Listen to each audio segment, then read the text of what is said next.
Hello everyone, my name is Comm. Today I'll be giving you my second informative speech. I have a couple of questions for you guys. How many of you guys have a smartphone? Just by raise of hands. What about some other form of technology? Computer, laptop? Okay. So on that smartphone or computer or laptop, do any of you guys have social media? By raise of hands.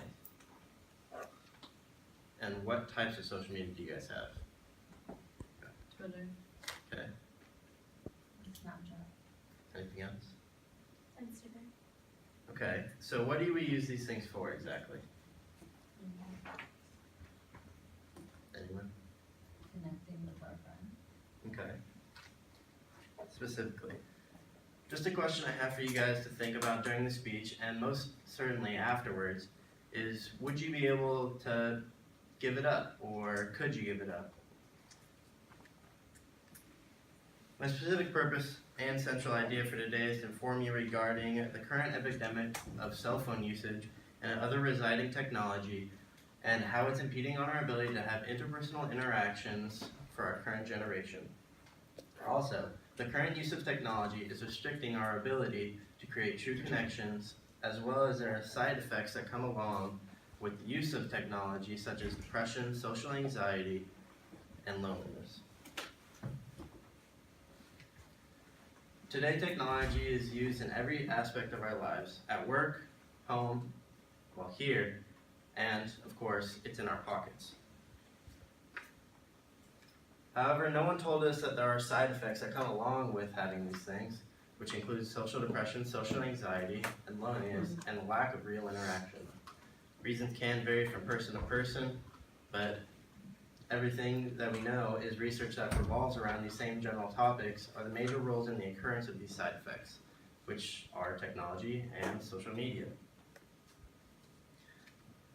According to Gene Twenge, the author of the article "Smartphones Have Destroyed a Generation," states this: social networking sites like Facebook promise to connect us to friends. Teens who visit these But the portrait of iGen teens emerging from the data is one of a lonely, dislocated generation. Teens who visit social networking sites by day, but see their friends in person less frequently, are more likely to agree with the statements. A lot of times I feel lonely, I often feel left out of things, and I often wish I had better friends. Teens' feelings of loneliness spiked in 2013 and have remained high since.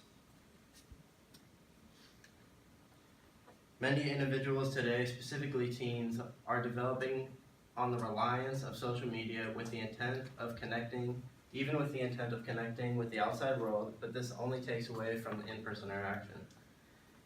Even though we have unlimited accessibility to connect us with almost everyone, this is taking away from the essence behind our need of in-person interaction and connections, which is face-to-face, which is negatively affecting the development of today's teens and young adults.